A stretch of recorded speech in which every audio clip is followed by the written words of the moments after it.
Hey everybody, thanks for joining me on the first ever 6-minute podcast. Today's episode actually will be a hair longer because I just want to do an introduction for a couple weeks until people get used to what I'm doing. But what we're basically doing is we'll be talking about church events, we'll be talking about political events, we'll be talking about what's going on in the world. The biggest thing I want to say to you is this. If you don't like what I'm saying or don't like what I'm talking about, the simple option for you is just don't listen. So I thought I would start off with what I feel is a really important category. And so this first podcast today is going to be on where we are in America and where we're going concerning food.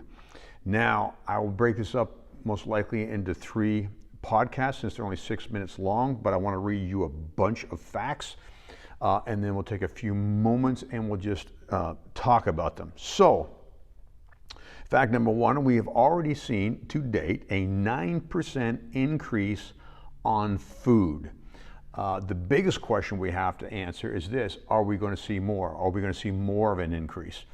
The simple answer to that would be most likely, because everything points to the fact that the inflation that we're experiencing now will continue, although there's a few voices out there saying, no, don't worry about inflation, it's all going to settle down, it's all going to be fine. But we also have some CEOs of major companies in the United States that are saying, hold on to your straps, because we're going to head into some very heavy inflation. So we've already seen huge gas prices. We've already seen huge diesel prices. We'll talk about it in a second. Farmers have seen fertilizer prices triple, more than triple, since this time last year.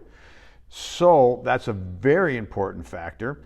Not only have they seen fertilizer triple, diesel prices have doubled, and seed prices have gone up tremendously. One of the things that we don't think about is this, is let's just say we're paying $1 for a bag of wheat, just a pound of wheat, just for an example. Well, we've got this wheat. We'll be getting new wheat, if you will, here around this time, depending on what part of the country you are. Winter wheat around us is growing. You can see it growing. It'll be harvested here in a little bit, harvesting winter wheat. They plant it in the fall and it grows, kind of goes dormant during the winter, then really kicks off in the spring. So they are be harvesting that here in the short few weeks ahead, a month or so. I'm not exactly sure, but I know I'll see them around our area doing it. But that wheat was bought 12 to 18 months ago, the wheat seed, the wheat berries. The fertilizer was bought before. The diesel, in many cases, has been bought before. We don't see those prices increase until 18 months later, when what the farmers paid as an increase now hits the consumer. So if it's true, and we know it is true, that fertilizer prices have tripled, we know it's true just by driving by a gas station that we can see that diesel prices have doubled.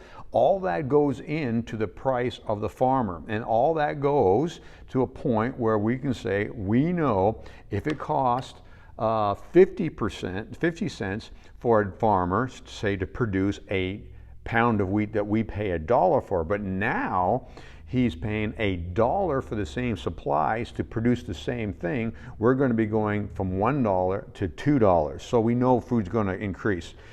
The Farmer Association president sounded the alarm, saying that he expects food crisis to be coming. And what he's saying by that is not that we'll run out, but we're going to be experiencing large shortcomings of food.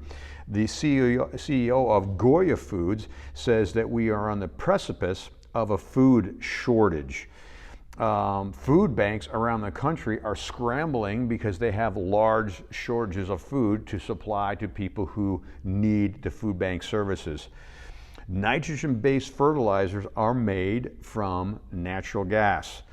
And there, in case you haven't noticed this, there is a pretty big war right now with our current administration on fossil fuels. So the higher fossil fuels continue to go, the higher fertilizer continues to grow, the higher farm prices continue to grow, and food production continues to rise. And I don't know about this. I've just been looking in this lately. It's been interesting that there's been all these food plants that have caught fire and had fires and had to shut down. We saw, for example, with the baby formula catastrophe, that they had an issue at one of the plants. I think there's only 5 main plants that make baby formula, but they had an issue, shut the plant down. Instead of going in there and working to correct it, they just shut it down, and bam, we got this massive shortage of baby formula. So I don't know about all those kind of things and how that stuff, like those kind of aspects of something burning down and being offline. You can't tell me that's not going to affect food prices at some times, because it will. So quickly, we know that we are God's children. We know that God will take care of his own, but that does not mean that we have to be foolish about it and not plan ahead. So we're going to be talking a little bit. I'm not talking about becoming a prepper. I'm not talking about selling 5-gallon buckets of potato soup as some people are doing on TV. I'm just saying maybe we as Christians maybe want to think just a little outside of the box, instead of just assuming and saying, okay, God's going to take care of my needs, I don't have to do anything. Maybe we need to start doing what Joseph did in Egypt and start figuring out how do we maintain where we're going and how we're going to keep our families fed, how we're going to keep our churches fed, and how we're going to do those kind of things. And so, again, the introduction to this 3-part in the food is not to create panic, but just to look at the realities of what's going on in America and around the world.